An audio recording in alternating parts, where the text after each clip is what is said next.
Hey, what is up, everybody?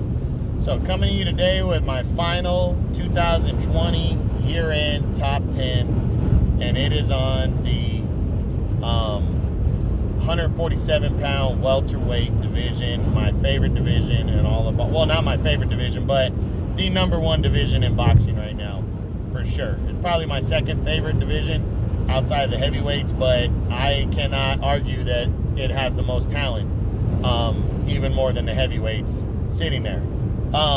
Again, guys, before I get into it, if you can like my page, or like the video and subscribe to my channel, I'd really appreciate it. Let's get those likes up and everything. It helps me get out there more. I love giving out the information. I'm very passionate about this stuff, so I'd really appreciate it if you guys could do that. So let's jump in now to the 147, the best division in boxing. You do not want to miss this one. We start with the guys that dropped out. First up is 31-year-old former two-division champion Jesse Vargas. He was previously tied for 10th. He actually decided, he had made his full decision that he was moving up actually by the end of the year, he had already moved up to 154 in 2019 and fought there, but he had made the decision to come back down to fight Mikey Garcia, so I re-ranked him in the top 10 because he was coming back down in weight, and I really felt like he had a really good chance of beating Mikey in that fight, and he almost did. It ended up being a very good fight between the two, where he was winning early, and then Mikey caught him in the 4th or 5th round with a wicked left hook that put Jesse down, and then Mikey took over the middle rounds. Vargas battled back in the late rounds, and it ended up being a close decision victory for Mikey Garcia. So, no shame in losing to a guy like Mikey Garcia for Jesse Vargas. And coming back down in weight, you got to commend him for doing that. That's not easy. But, he did make it official that he would be fighting at 154. And then towards the end of the year, he said, in a couple fights, he might move all the way up to middleweight, 160. So we'll see what he does.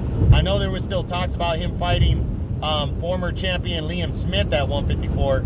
But as of right now, we don't know what's going to happen with that. But he's still ranked at welterweight at the WBA's number 7. But I don't think he's coming back down to 147. I don't see it. So hopefully we hear something soon about him fighting, before the end of the year. Fighting in the first quarter of the year of 2021. But as of now, he drops out of the welterweight top 10. Also dropping out is former world title challenger Thomas Delorme. Delorme was tied for 10th also, and he was coming into the year coming off of 2 back-to-back good performances in 2018 and 2019, where he came in the underdog. He fought Jesse Vargas in 2018, and he lost, he fought to a draw after scoring a knockdown in the very last round that secured the draw. So that was big in a fight that he was a big-time underdog against Vargas. And then he took on I want to say the guy's name is Terrell Williams, who is an undefeated prospect on the rise, and he upset him in 2019. So heading into 2020, he really was unafraid, and he ended up taking on Jamal James, who was a very good, fighter, and he decided to fight him. And you know what?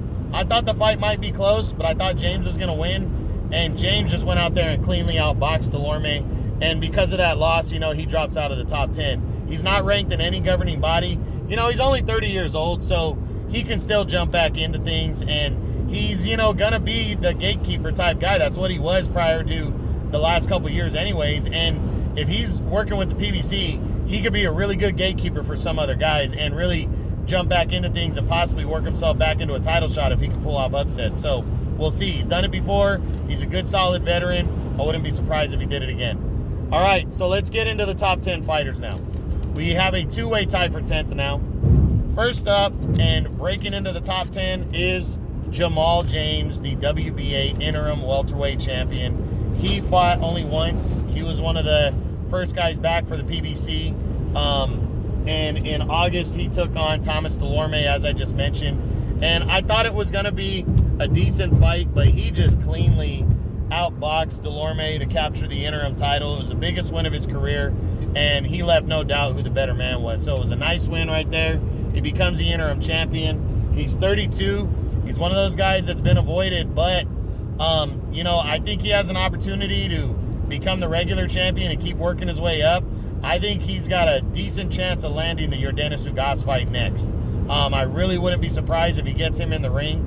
Ugas is the regular champion. He'd be trying to avenge one of his defeats against Ugas, and I think he could extract some revenge and become the regular champion and keep moving his way up and possibly land a bigger fight. He's with the PBC, so, he could take on any one of those guys, but the more hardware that he has in terms of title belts, the better chance he has of landing one of those fights. So we'll see. But hopefully he can get Ugas in the ring, somebody on that level this year, and, face a top 10 guy and stay in the top 10 if he's victorious. So we'll see.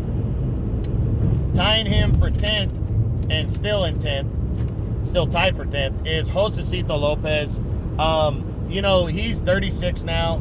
He came into the year coming off of a comeback 2019 when he almost upset Keith Thurman to win the WBA super title. Almost knocked him out. He lost a close decision, and then returned in September on the Spence and Sean Porter undercard, and he scored a major, I wouldn't call it an upset, but a major victory for his career in terms of staking his claim again and letting everybody know that he's back. He took on John Molina Jr., who's always a tough out, and it was going to be, a lot of people were expecting a fight of the year candidate, and it was an action fight, but he really controlled the tempo and really just every punch that Molina landed, he seemed to land 3 or 4, and he really just dominated the action and ended up stopping Molina in the 9th round impressively. So that was big. He came into 2020 riding on that, but he did not fight. He was supposed to fight Maurice Hooker. He was talking about fighting somebody else. Finally, in December, he took on Francisco Santana, who's kind of a gatekeeper guy, but Santana had just went 10 rounds with Jarrett Hurd and didn't get knocked out at 154. So again, another fight where I think a lot of people were expecting it to be a good scrap. I picked Lopez to win, but I really thought it could go either way. I thought it was going to be close. And then Lopez went out and just whipped Santana's ass from start to finish, knocked him down early, put him down with body shots. He ended up finishing him in the 10th round. I think it was on a body shot, and man, he just looked sharp. He looked good. His highest ranking, surprisingly, is only WBC's number 9 contender, but Lopez, you want to talk about an exciting gatekeeper, that's Lopez. And I don't like calling him that, but that's what he is. He's not going to be favored against anybody, but he's a name. He's a beatable option to most. That's how he's viewed. And, he's going to get some kind of opportunity. I can just feel it in 2021. He's going to get some kind of opportunity. And at 36, he deserves it now after 3 good performances in a row. And, I'm looking forward to seeing him back in the ring. Number 9, still number 9, is the 31-year-old former junior welterweight champion at 140, Sergey Lipinets. Well, Lipinets was coming into the year, coming off a good 2019 where he stopped Lamont Peterson, ended his career, and then, on the Manny Pacquiao undercard, got an impressive second-round TKO win against some nobody, but he was staying busy. Well, he was coming back in, I believe it was, November. No, it was October. He took on Custio Clayton, who was a replacement opponent, but undefeated. And a lot of people thought Clayton won that fight. It was for the vacant IBF interim title, with the winner to be in line for the winner of Errol Spence, Danny Garcia. And, a lot of people thought this was Lipinets' fight to lose, and he almost did lose it. Some people thought he did. The fight went to the scorecards against Clayton, where he ended up getting a draw, and no interim champion was crowned. So that ruined an immediate title shot next, because that's not going to happen. The interim title's still vacant, and we really don't know what the IBF is planning on doing.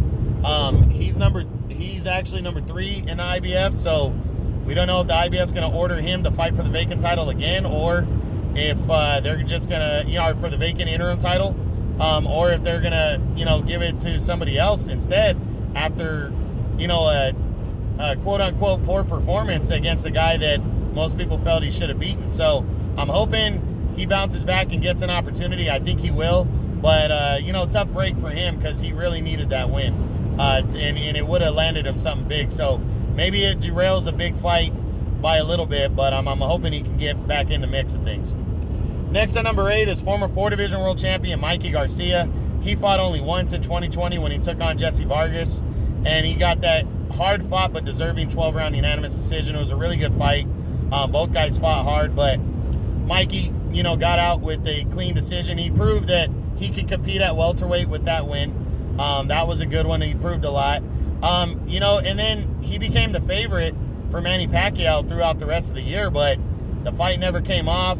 Pacquiao said without fans, he doesn't want to fight. He's talking about coming back in the first 4 months of the year. There still isn't fans in the United States, at least, so not sure what's going to happen. I know Mikey's waiting around for that fight, but I'm not sure if he's going to get it or not. He's ranked actually, I don't have his ranking. He's ranked I think he's number 2 by one of the governing bodies, so he's right there on the verge of a title shot. Mikey's a big name, so I'm hoping he's going to get an opportunity if he wants it. If he doesn't get one of the champions or a bigger name, I think guys like Sean Porter, I think Danny Garcia would be a good fight. I think Danny would fight him. He's already beat Lipinets, but even Josecito Lopez would be a good kind of stay busy or fight if he can't get Pacquiao. But if he gets Pacquiao, I don't think he's going to beat him, but I do think he has a chance to beat him. So we'll see. But Mikey Garcia should get opportunity. He's a big-name fighter. Next at number 7, dropping one spot from number 6, is former 2-division world champion Danny Garcia. Danny fought twice. He took on Ivan Redkach in January. Got a decision victory. Kind of, didn't look as great as he had before. Excuse me. But he pretty much dominated the action. Got a clean decision. I think people criticize him for not getting a knockout, but it is what it is. Either way, it led him to the fight that he wanted against Errol Spence Jr. Him and Spence went at it in December. And, a lot of people thought it was going to be competitive, myself included. But a lot of people were picking Spence, myself included. But I didn't think Spence was going to be able to dominate as easily as he did. And I use easily loosely because it's tough to say that with Danny, because Danny did land some good hard shots, but Errol Spence just dominated him. I gave Spence 10-11 rounds, so tough loss for Danny. He's 32 now. I don't think Danny's done, because I think Danny has been competitive against most of the guys at welterweight. He just has to see what's next and how he goes about getting in line for a world title and working himself back into something. I think Danny should make one more run of it and see what he can pull off, because his 3 defeats to Thurman, Porter, and now Spence, only the Spence fight did he get blown out in. The Thurman fight was my opinion was around 8-4 in favor of Thurman, but Danny was in that fight. And the Porter fight was razor thin. I had it 7-5 for Porter in a very close fight. So he hasn't lost by much. Spence is just on another level, but Danny can still compete against most of the guys here. I think a fight with Mikey Garcia would be huge in 2021 if it can be made. So Danny needs to not get his head down, maybe take the first half of the year off, but definitely bounce back in the second half of the year and a good, against somebody good. No tune-up bout. Somebody good is my opinion, but we'll see. Next at number 6 is WBA regular champion Yordenis Ugas. Ugas fought twice. He fought in February, knocked out little-known veteran Mike Dallas Jr., and then he took on veteran Abel Ramos for the vacant WBA regular belt in September. And he pretty much controlled the action. It was a good, hard-fought battle. He controlled the action, and he deserved a clean decision, but he ended up getting out with a 12-round split decision. Very close scored fight for some reason, but he really did win. But either way, he got the victory and became the WBA regular champion. Right now, he's being discussed. I know there's been talks of him and there was somebody good that they were talking Ugas about, but I was one of the top 6 guys were considering him. I don't know how serious those talks are, but he has Jamal James sitting there as the interim champion, and I think that's something he should go for, because James does have a decent name. He's already beaten him once, so why not go and fight him again while he's waiting around for one of the bigger names to fight him? We'll see. But Ugas is right there. He's deserving of this spot, and I'm looking forward to seeing what he does next, because Ugas is one of those guys. He's an ugly matchup, but he's deserving, and and anybody that fights him, you're going to get a lot of credit, but he can really make some noise and upset somebody and ruin some dreams. So we'll see.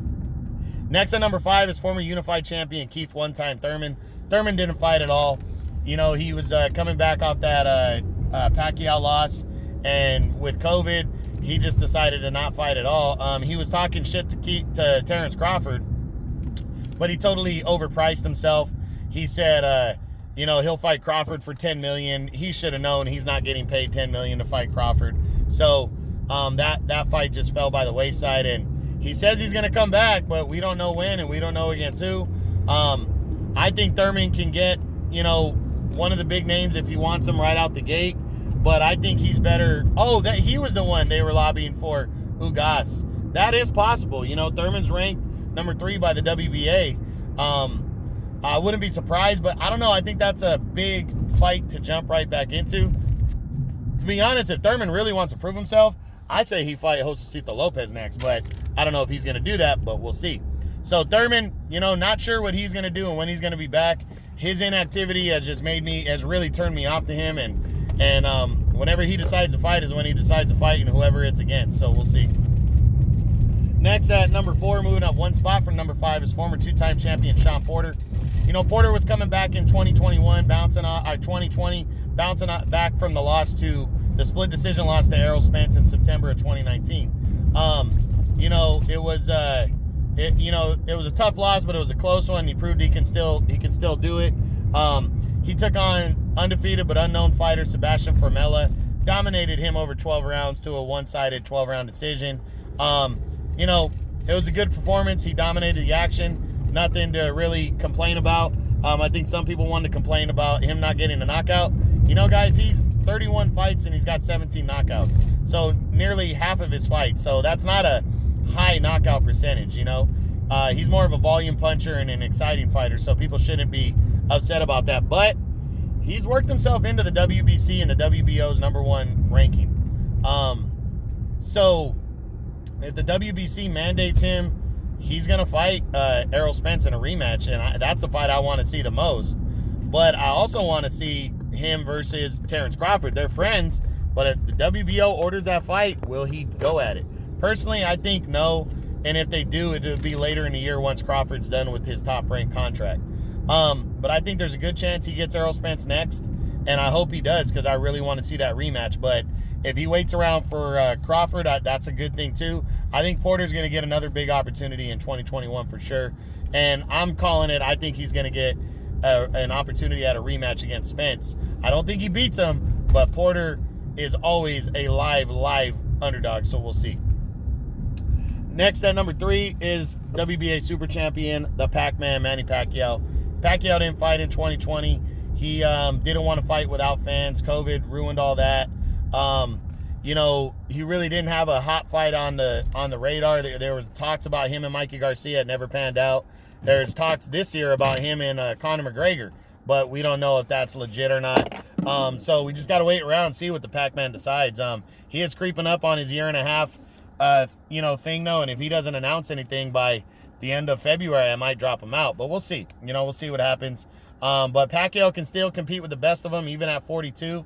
And I'm going to be excited whenever he gets back in the ring. And I hope it's against somebody like Mikey that'll lead to maybe an Errol Spence fight later in the year. That's what I'm hoping for. But with Pacquiao, he might go for the money and take on McGregor, you know, in one of the Arab countries. We'll see.